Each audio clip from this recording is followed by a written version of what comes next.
咱们平时追剧、听故事，总听到神仙、妖怪、鬼魔这些词，乍一听好像他们都是一伙的，反正都是些看不见、摸不着的东西嘛。但我今天要告诉你，这6个字，每一个背后都藏着一个完全不同的世界。他们的出身不一样，追求不一样，命运更是差了10万8千里。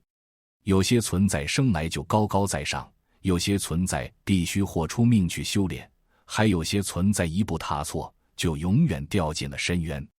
这6个字要是弄不清楚，中华神话故事你就看不懂，人生道理你也看不透。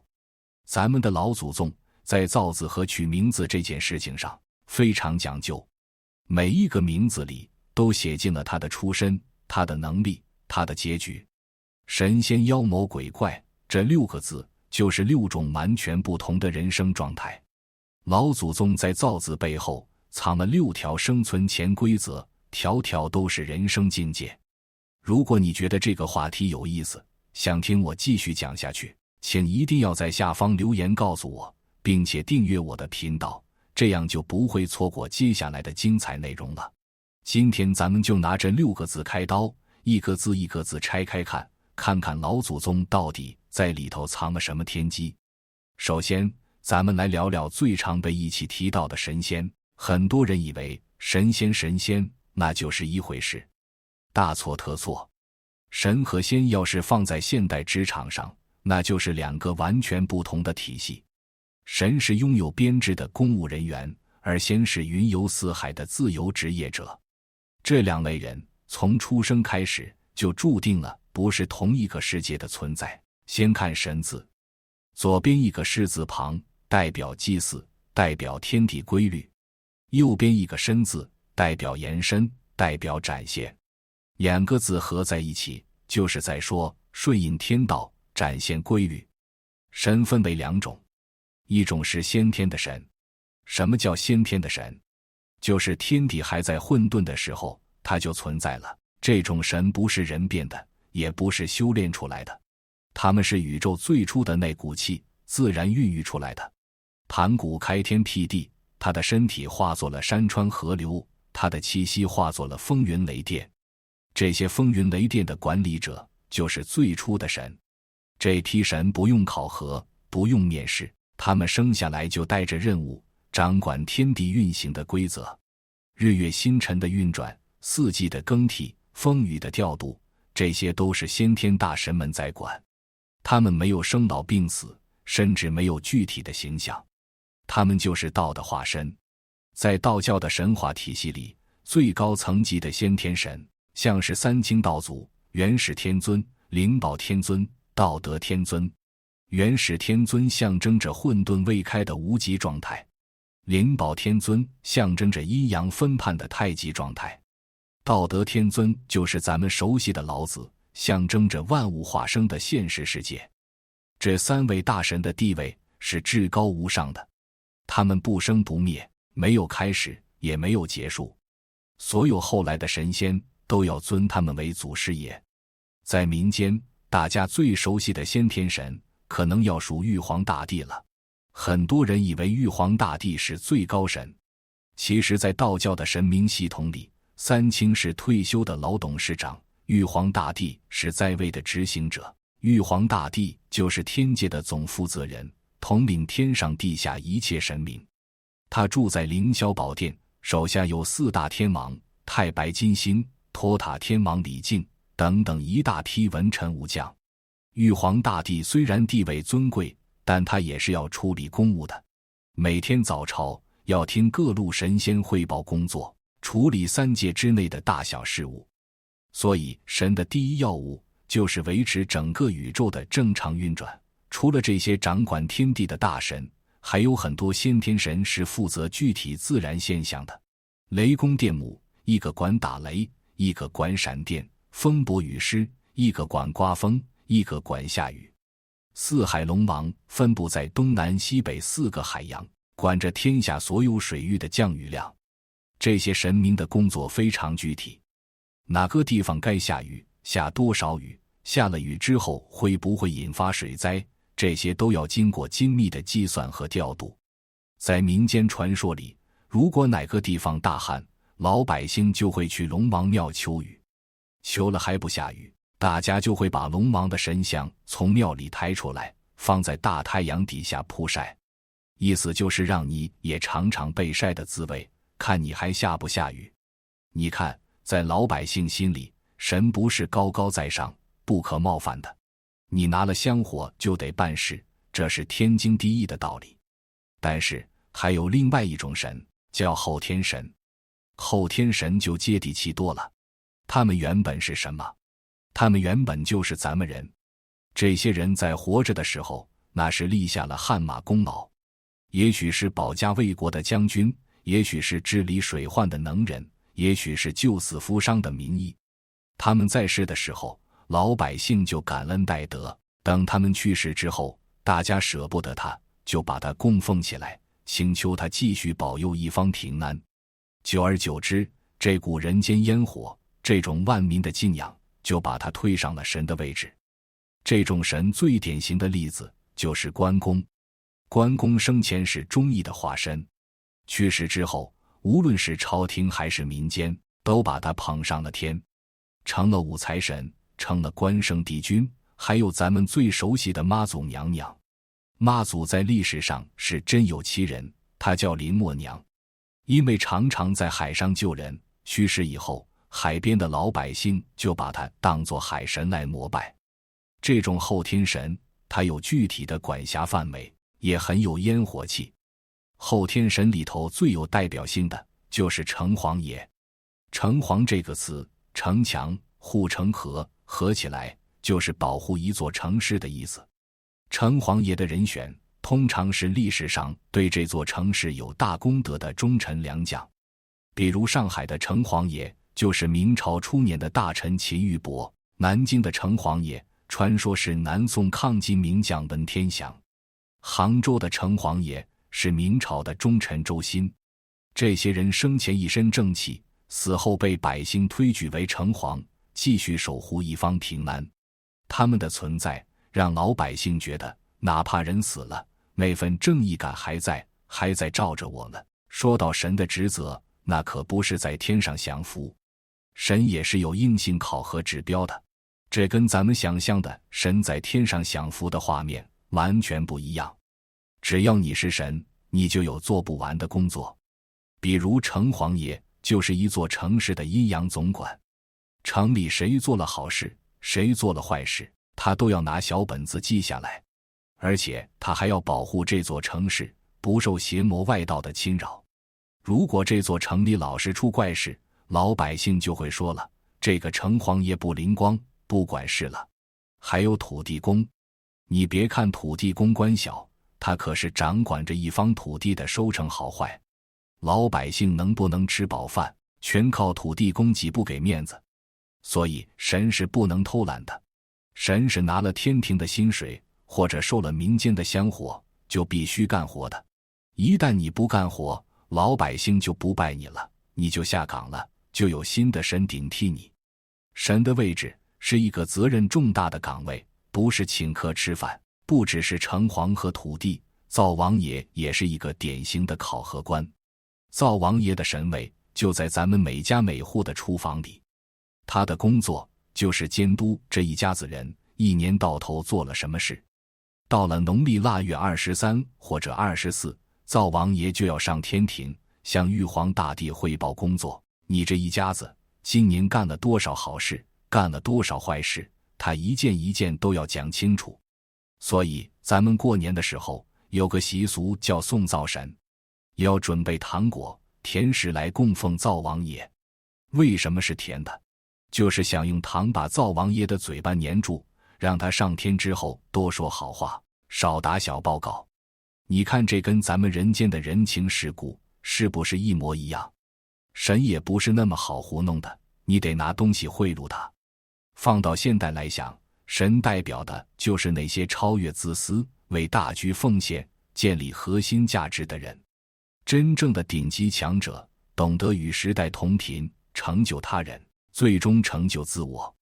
神这个字讲的就是利他境界。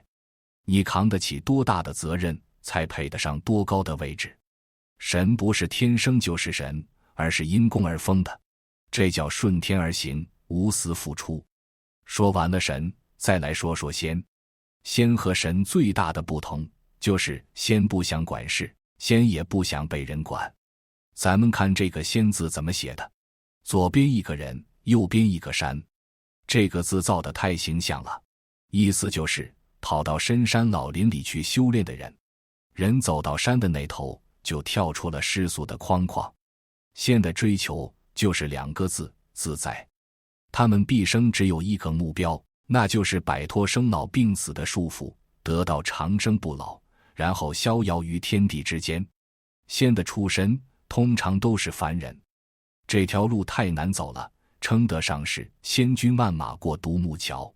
一个普通人想要成仙，首先要斩断七情六欲，离开俗世间的功名利禄，找个灵气充沛的深山，一头扎进去，开始苦修。他们吃什么？吃松子，喝露水，吞日月精华。道教管这叫辟谷食气。这个过程要持续多少年？短则几百年，长则上千年。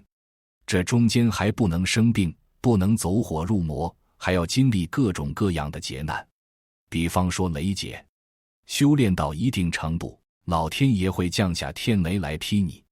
踢得过，你的境界就提升一层，踢不过就化为灰烬了。所以能修成仙的人，那意志力都是无比强大的。这就是为什么咱们说八仙过海，各显神通。那八仙原本都是些普通人，有乞丐，有将军，有书生，都是靠自己一点一点熬出来的，才有了后来的本事。说到八仙，咱们可以仔细看看这8个人的背景，就知道成仙这条路有多宽。汉钟离原本是汉朝的大将军，带兵打仗的时候兵败了，逃到深山里，遇到了仙人指点，从此放弃荣华富贵，一心修道。张国老传说他在唐朝的时候就已经几百岁了，平常倒骑着一头白毛驴，日行万里。吕洞宾原本是个读书人，考了20几年，进士都没考上。后来在长安的酒店里遇到了汉钟离，一枕黄粱梦，看破了人间富贵，从此跟着汉钟离学道。蓝采和是个唱戏的，成天穿得破破烂烂，一只脚穿靴，一只脚光着，在市集上唱歌行乞。人家给他钱，他就分给穷人。何仙姑是8仙里唯一的女性，她原本是广东一个卖豆腐的姑娘，因为心地善良，得到仙人点化，制了仙桃成了仙。你看这8个人，有当官的，有读书的，有唱戏的，有卖豆腐的，男女老少都有。这就说明成仙这条路跟你的出身背景完全没有关系，只看你有没有那份决心和缘分。仙修成之后，他是没有具体职务的，他不需要去管下雨不下雨，他也不需要去保佑谁升官发财，他想去哪儿就去哪儿。蓬莱仙岛，昆仑神山，骑着仙鹤到处飞，渴了喝仙酒，饿了吃仙桃。高兴了就指点一下凡间的有缘人，不高兴了闭个关又是几百年。这种状态就是仙追求的逍遥。当然有时候天庭的编制不够了，或者是看中某个仙的能力确实太强了，天庭也会向他发出邀请函，请他来当神，给他一个职位。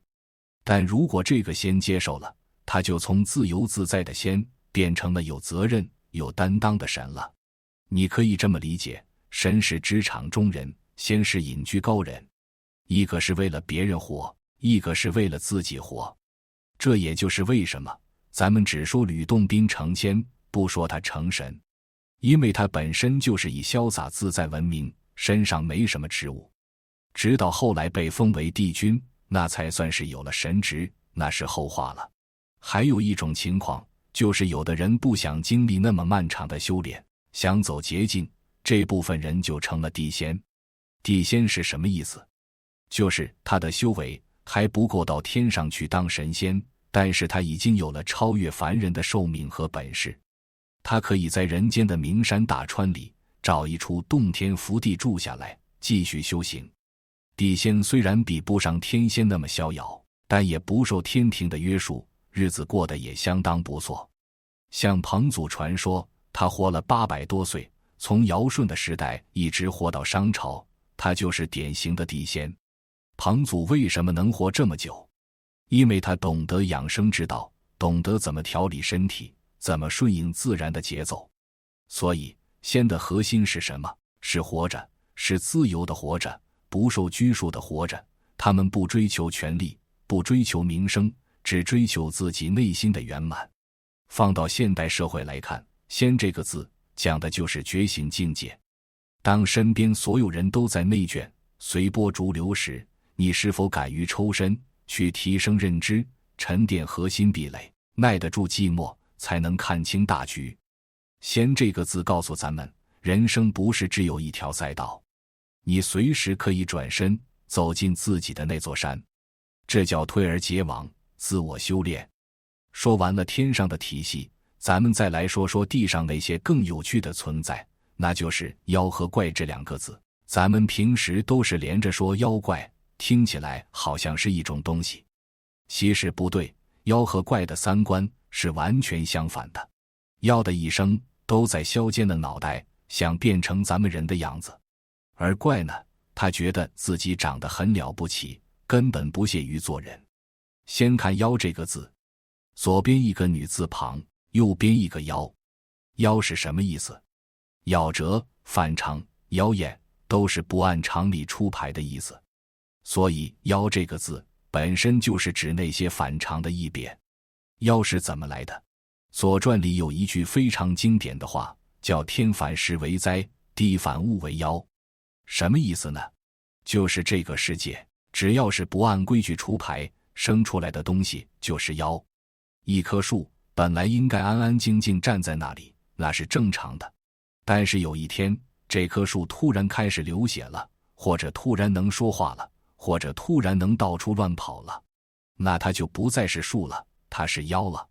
一只狐狸本来在山里抓兔子吃，那是正常的，但是它突然开始学着人的样子，对着月亮拜，吸收天地精华，慢慢有了思想，那它就是妖了。妖的核心动力就是想要变成人。在咱们中国的神话观念里，人是万物之灵，天地之间，人的形态是最适合修道的，所以那些动物也好，植物也好，甚至一块石头、一个水缸，他们想要修成正果，第一步必须先修出人形。如果修不出人形，你再厉害也只是个畜生，只是精怪，上不了台面。所以你会看到白蛇传里的白素贞，她修炼了1000多年，有了移山倒海的法力，但是她最想干的事情是什么？是变成人的样子，去体验人的爱情，过人的日子。还有聊斋里的那些狐仙，他们最大的愿望也是找个书生结婚生子，融入人类社会。他们拼了命的修炼，就是为了得到这一副人的躯壳和人的灵智，这就是妖的宿命。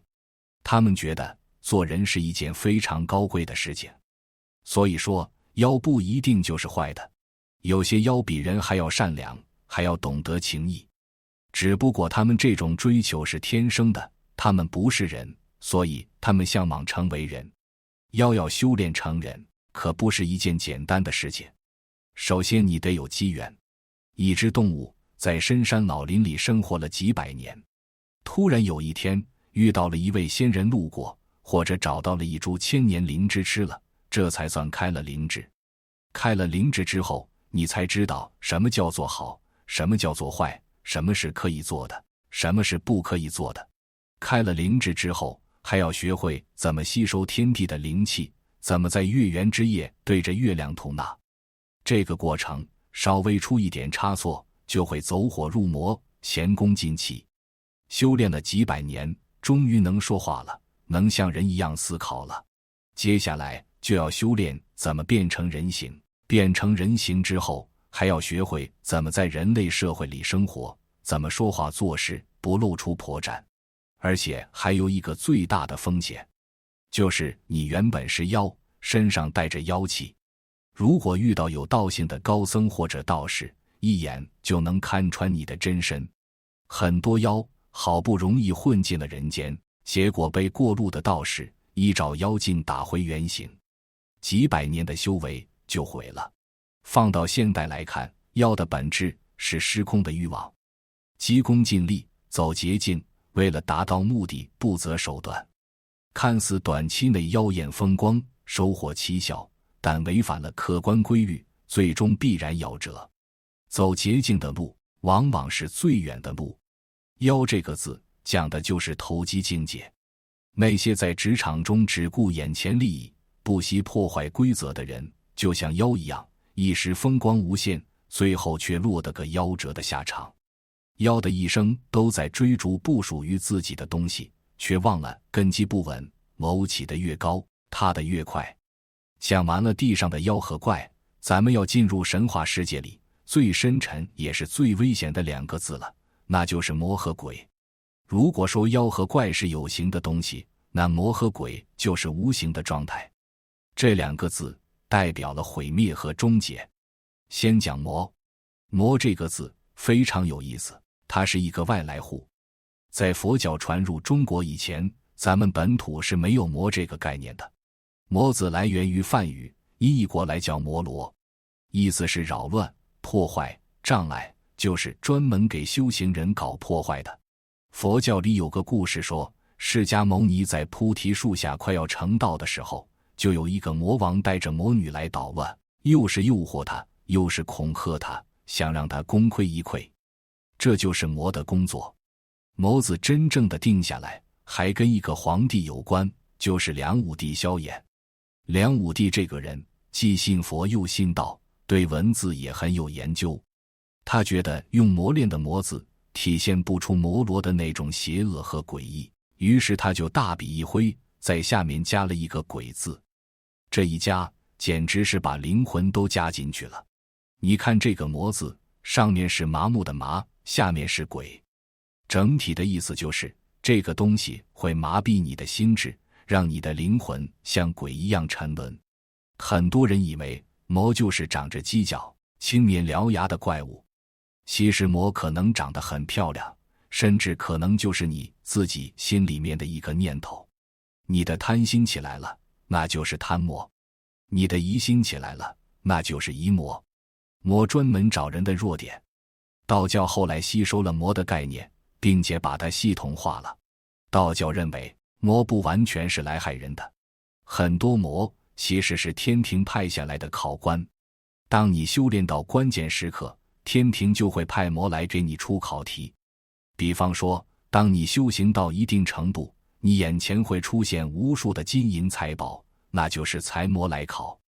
你看不破，你就败了。或者你眼前会出现你过世的亲人，那就是情魔来考。你走不出去，你就疯了，这叫魔考。所以说，为什么有时候魔的法力比神仙还高强？因为魔是没有底线的。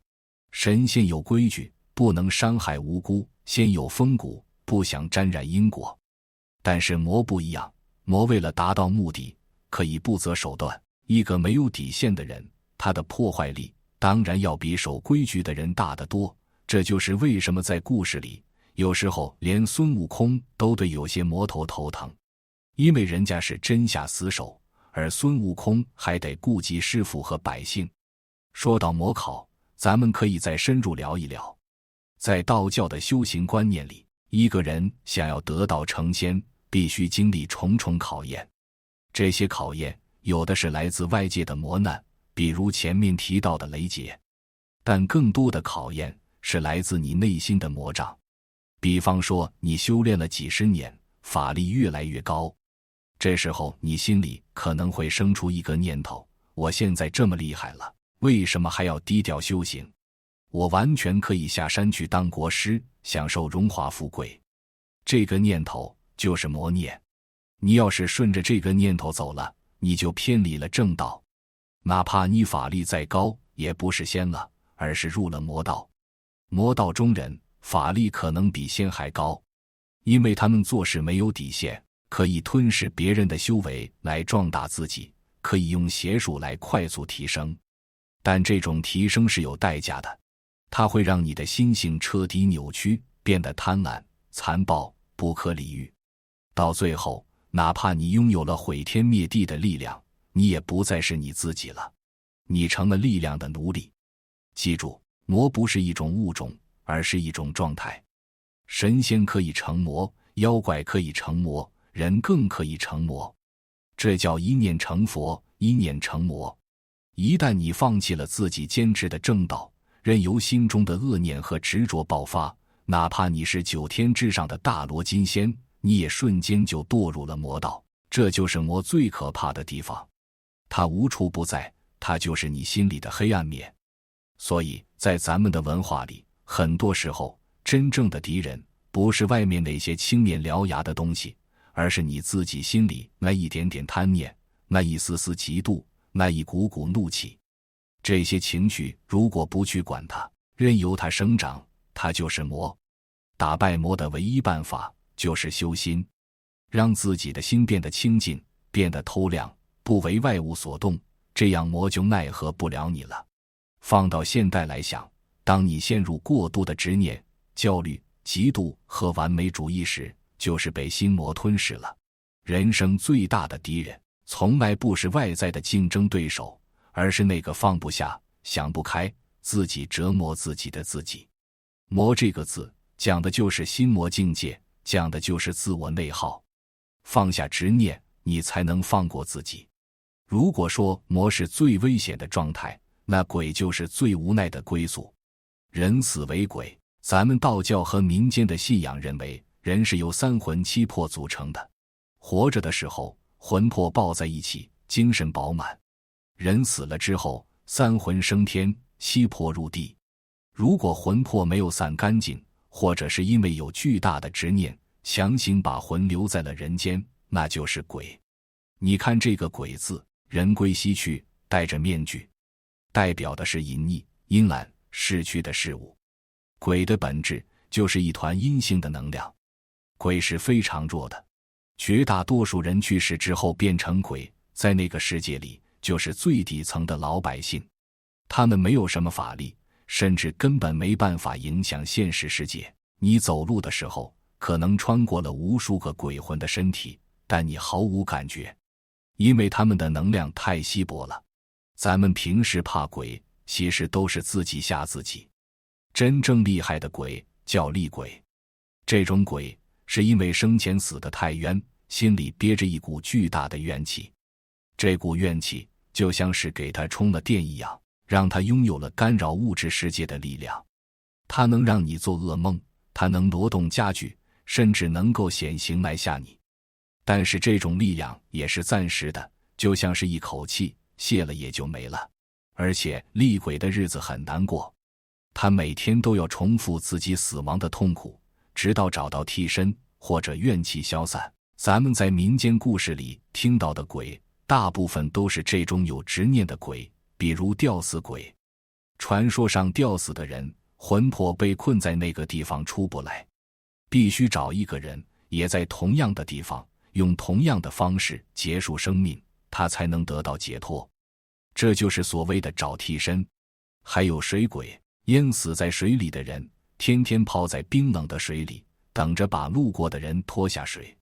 这些故事听起来很吓人，但实际上反映的是古人对非正常死亡的恐惧和想象。在他们的观念里，一个人如果正常的生老病死，魂魄就会顺顺利利地去地府报到，不会留在人间游荡。只有那些意外横死，或者死前有天大冤枉的人，才会变成不愿离去的鬼。鬼的最终去向是地府，地府就像是一个巨大的中转站和法院。你下去了之后，先由判官拿着生死簿，把你这一生的善恶一件一件地算清楚。你做了好事，可以给你寄个善信，让你下辈子投个好人家，大富大贵。你要是做了坏事，那就麻烦了。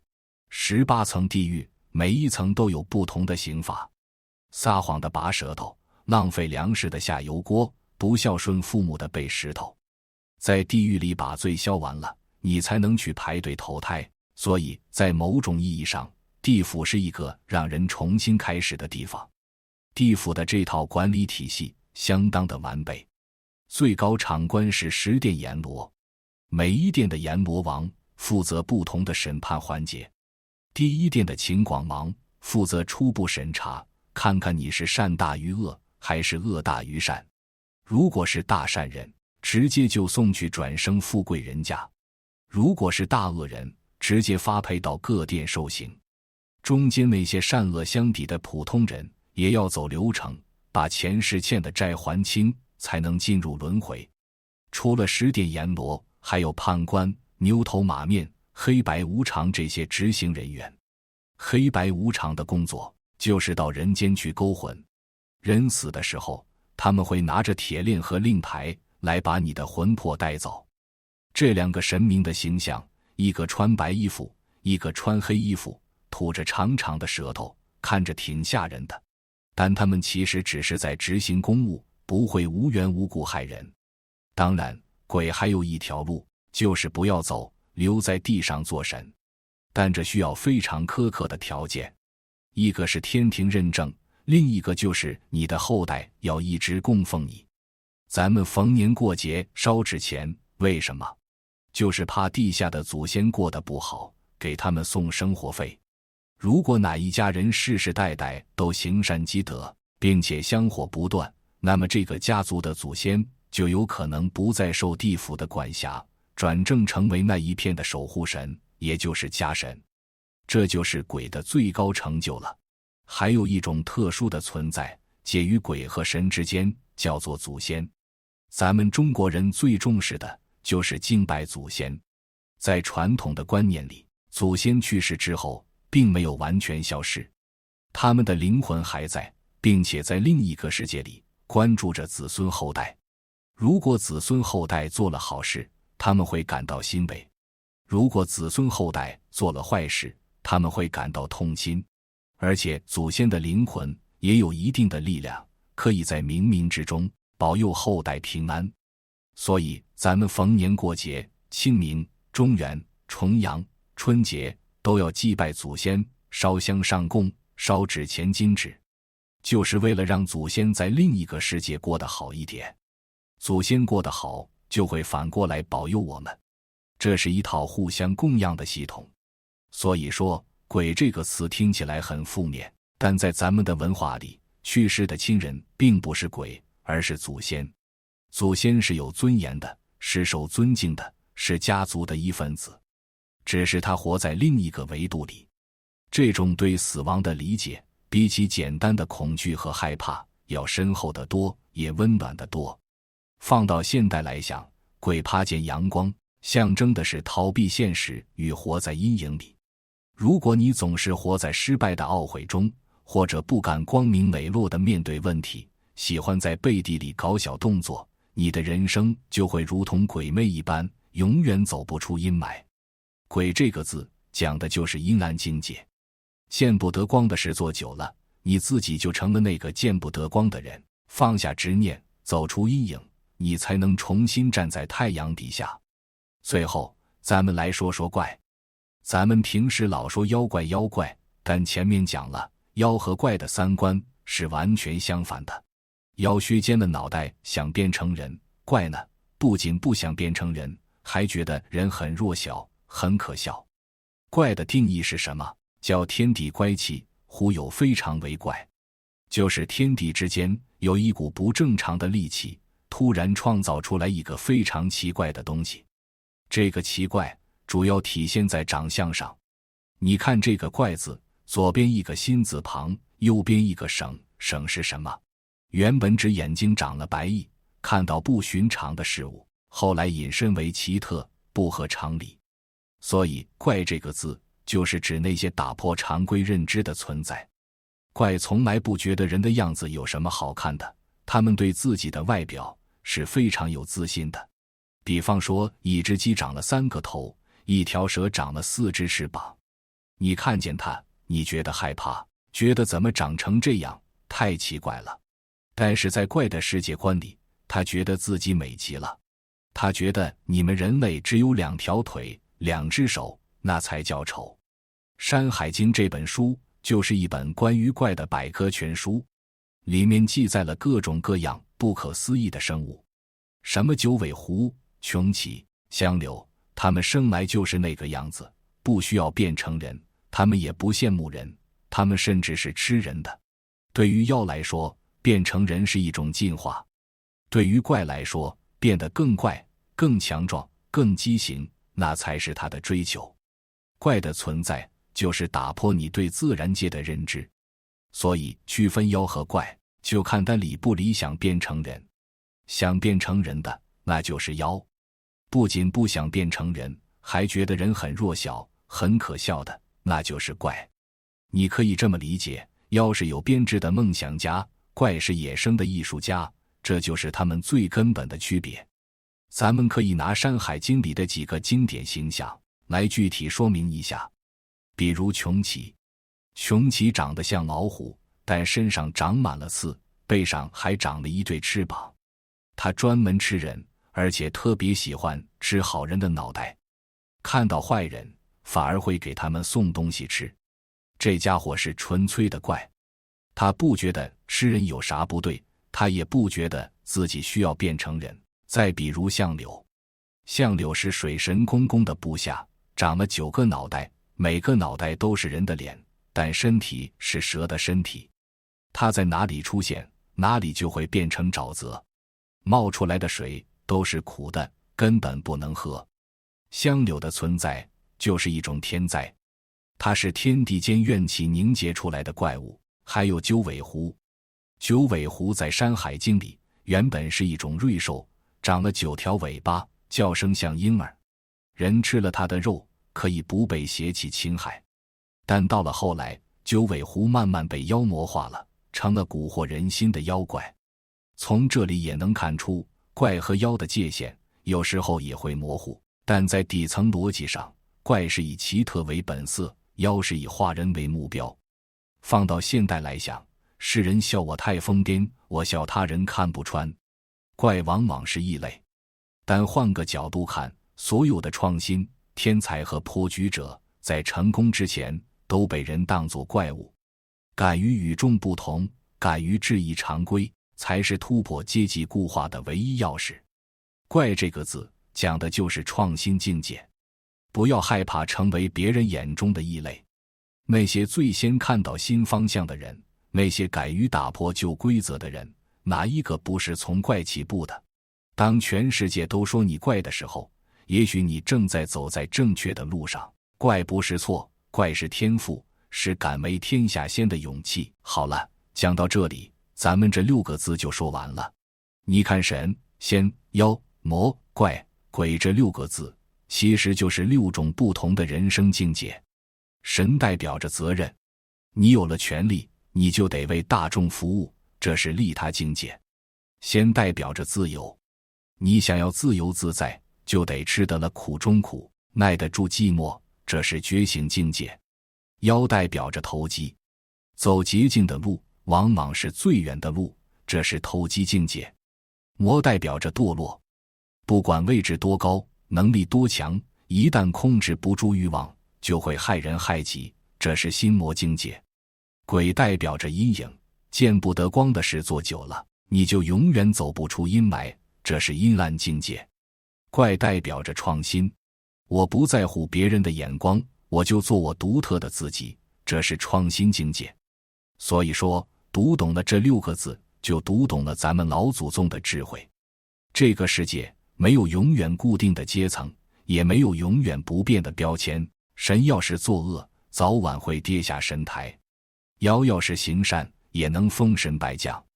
这中间决定一切的，不是你的血统，不是你的出身，而是你的本心和你的选择。